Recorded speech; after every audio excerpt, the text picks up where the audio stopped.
El Evangelio de este próximo domingo, número 13 ya del tiempo ordinario, nos presenta la escena del viaje de Jesús desde el norte de Palestina, desde Galilea, hasta el sur, hasta Judea, atravesando la franja intermedia que se llama Samaria.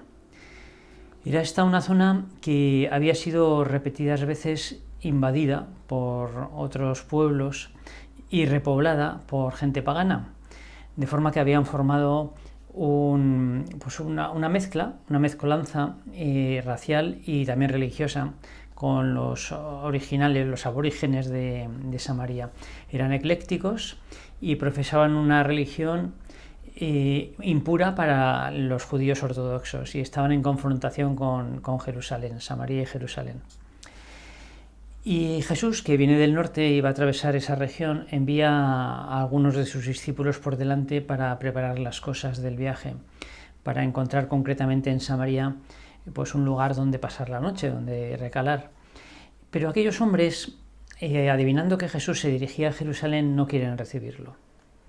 Dos de sus discípulos, los Boanerges, Santiago y Juan, se indignan y preguntan a Jesús si quiere que pidan que baje fuego del cielo y los devore. Al Señor no le parece nada bien aquella propuesta y continúan camino. La segunda parte del Evangelio de este domingo nos presenta en cambio tres personajes que van donde el Señor en ese camino y se ofrecen o son llamados por el Señor. Y contrariamente a lo que pasaba con los samaritanos, estos no solamente quieren a Jesús, sino que se quieren entregar a Jesús. Uno de ellos le dice: te seguiré a donde quiera que vayas. Jesús le dijo: las zorras tienen madrigueras y los pájaros del cielo nidos, pero el Hijo del Hombre no tiene dónde reclinar su cabeza. A otro le dice el Señor: sígueme. Y él responde: Señor, déjame primero ir a enterrar a mi padre. Una petición bastante razonable, pero Jesús le contesta: deja que los muertos entierren a sus muertos. Tú vete a anunciar el reino de Dios. Y un tercero le dice al Señor: te seguiré, Señor, pero déjame primero despedirme de los de mi casa. Y Jesús le contesta: nadie que pone la mano en el arado y mira atrás vale para el reino de los cielos. En esta escena del Evangelio tan rica hay, como siempre, un protagonista principal que es Jesús. Es el protagonista de todo el Evangelio. Y luego hay unos protagonistas secundarios que son las distintas personas con las que se va encontrando Jesús. Y en este caso, en la escena de este Evangelio, se podrían clasificar en tres tipos. Aquellos que quieren a Jesús, que le quieren totalmente de verdad, que son sus 12, Jesús camina con ellos, se han entregado a Jesús, son sus discípulos.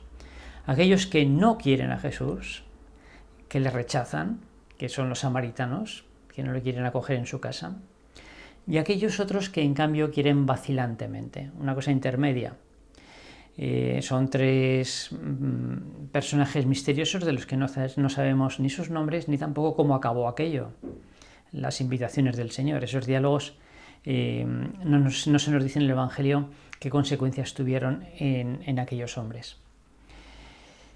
Bien, hay aquí una especie de diálogo entre la relación gracia-libertad. Gracia-libertad. Gracia, Jesucristo, Dios, la intervención de Dios, el paso de Dios, y libertad del hombre, respuesta del hombre. Y ya se ve por los casos concretos que se nos cuentan que esa relación está abierta a muchas posibilidades, a tres básicamente: a corresponder a la gracia, a rechazar a la gracia o a responder a ella de manera tibia. Hay en esta relación libertad-gracia una especie de círculo virtuoso. En la medida en que respondemos a Dios, en que encontramos a Dios y nos enamoramos de Él, le respondemos con generosidad. En la medida en que nos entregamos a Dios, le encontramos más. Los apóstoles se han enamorado de Jesús, han quedado deslumbrados por Él, se van con Él y a medida que conviven con Él y le conocen, las 24 horas del día, comparten con Él tiempo, se van enamorando cada vez más de Él. Un círculo virtuoso. Pero esto a su vez plantea un problema, que es la petición de principio. ¿Qué es primero, el huevo o la gallina? ¿Qué es primero, la capacidad de entregarse o el enamorarse del Señor? Una cuestión que seguramente desde el punto de vista intelectual o teórico no es sencilla, pero, mm, pero en la práctica se dan juntas. Decía Santa Teresa que amor saca amor. Ella, cuando se marchó de la casa de su padre al convento, dice que parecía como que el alma se le desgarraba por el amor que tenía a su padre, por abandonar a su padre e irse en cambio al convento, que todavía no estaba tan enamorada de Cristo como para que aquello fuese algo totalmente alegre. Amor saca amor, un amor desplaza otro amor. Solamente un amor superior hace que posterguemos un amor inferior. Esto se experimenta muy fácilmente en el enamoramiento. Una persona que se marcha a vivir con otra y a compartir con otra su vida es porque se ha enamorado y deja, por tanto, a sus padres, o cambia de ciudad o de trabajo o de lo que haga falta. O ahora que estamos en el mes de junio, después de la EBAU, aquellos estudiantes que finalmente consiguen estudiar la carrera que les gusta, muchas veces pegan un salto enorme en laboriosidad, en esfuerzo, en interés, porque han encontrado algo que realmente les estimula. Amor saca amor. En este caso, pues les saca la pereza o les saca la desgana. Y bien, esto es una experiencia que tenemos todos. Pasa con Dios, pasa en el amor humano, pasa en el amor a las cualidades personales, a las metas. Pero también es verdad que si no estamos bien dispuestos, es decir, abiertos al amor, y si estamos encerrados en nosotros mismos, si llevamos una vida egológica y egocéntrica, pues no nos enamoramos de nadie, no amamos y por tanto nos vamos arrastrando y buscamos la felicidad en cosas que donde no se encuentra. Que hay un hombre carnal incapaz de amar y un hombre espiritual que en cambio sí que es capaz de ello. De hecho, en el plano de la vida espiritual, el Espíritu Santo se parece más a una suave brisa que a un viento huracanado. Y aquella persona que tenga una piel callosa no percibirá esa brisa y por tanto no se enamorará nunca del Señor y continuará encerrado en sus pequeñas cosas. De hecho, en nuestra sociedad, que es muy materialista y por tanto muy sensual, está habitada pues, por un porcentaje grande de los hombres carnales de los que habla San Pablo, hay mucho más pecado material que formal. Un pecado formal es aquel que se realiza con plena advertencia y perfecto consentimiento. Y un pecado material es aquella acción que, siendo mala, sin embargo, no está realizada con plena advertencia y perfecto consentimiento. Por tanto, no es culpable, pero hace daño. Ningún pecado es capricho de Dios. Ofenden a Dios porque nos hacen daño, siempre, siempre, en todos los casos. Por eso, por ejemplo, en la sensualidad ambiente que existe hoy, hay más de búsqueda de felicidad y de, pues, no sé, de vanidad que de mala voluntad. Y muchas cosas que desde fuera pueden ser juzgadas por una persona con más formación de manera pues muy dura y rigurosa, sin embargo no es así. Hay mejor buena voluntad, hay menos pecado formal en el mundo de lo que parece. Pero el pecado material, que sigue estando ahí, a pesar de que no haya plena advertencia y perfecto consentimiento, nos hace daño y en buena medida en forma de incapacidad para enamorarnos, incapacidad para entregarnos. Nos vuelve sensuales y muy poco resistentes al esfuerzo, a la contrariedad, a la entrega. Por eso se suele decir en filosofía, en ética o en filosofía moral, que lo más importante en la vida de una persona es el fin último de su vida. Porque existe. Todas las personas, todos tenemos un fin último en nuestra vida.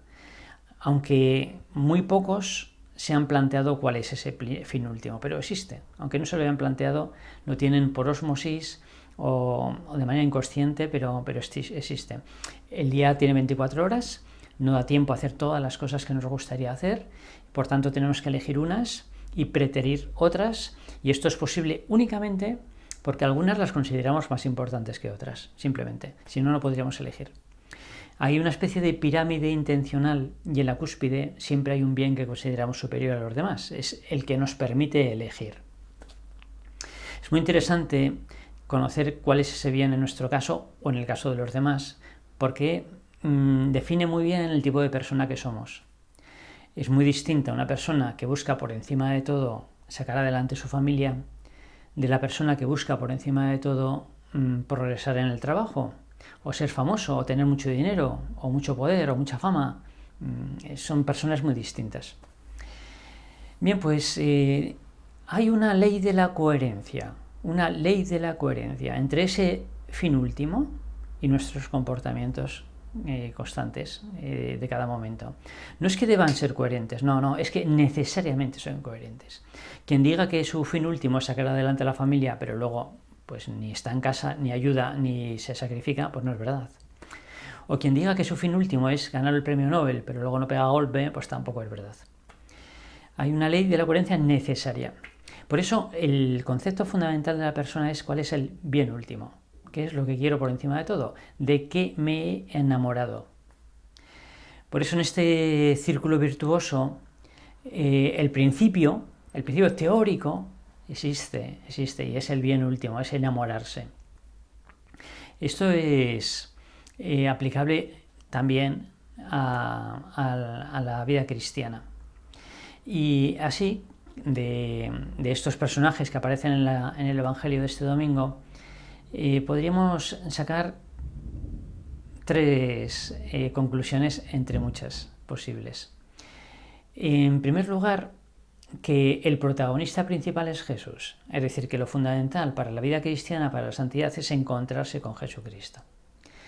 Esto puede tener lugar de distintas maneras, porque el Espíritu Santo actúa de 1000 formas y cada uno de nosotros también somos irrepetibles y podemos ser sensibles a la acción del Espíritu Santo de manera distinta. Es muy distinto una persona que sea más bien reflexiva y que igual pues la propuesta, la respuesta a los interrogantes y a la explicación, la cosmovisión, el meterrelato del Evangelio de Cristo le encaja como el zapato de cristal en el pie de la Cenicienta y le tira al caballo, se convierte por ahí, a aquella otra persona que en cambio percibe sobre todo la dimensión moral de la enseñanza de Cristo, la caridad, la entrega a los demás, y eso es lo que más le convence y arrastra.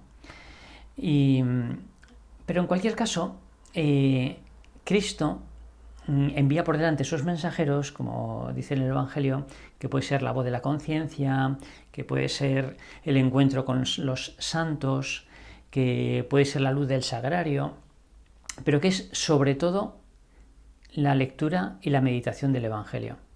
Tenemos que encontrarnos personalmente con Cristo. Yo a una persona que fuese un buscador de la verdad y estuviese abierto a la revelación de Cristo, lo primero que le aconsejaría es leer un evangelio, no ni siquiera todos, un evangelio, despacito, imaginando, representándoselo, tomándoselo en serio, que le ponga en crisis, porque a cada poco se encontrará en la tesitura de decir esto es mentira o esto es muy fuerte. No se puede poner en cualquier parte de la vida, en una esquina de la existencia. Si esto es verdad, Dios me ama hasta la última gota de su sangre. Esto es algo que solamente puede ser el centro de mi existencia.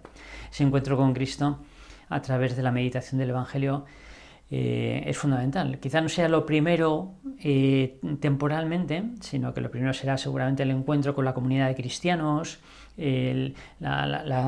captar una alegría sobrenatural en ellos, a prueba de lunes o a prueba de enfermedad o contradicción, muchas cosas quizá previas, pero ha de llegar, la conversión es el encuentro personal con Cristo. No se comienza a ser cristiano por una gran idea o por una decisión ética, sino por el encuentro con la persona de Cristo. Esto es lo primero.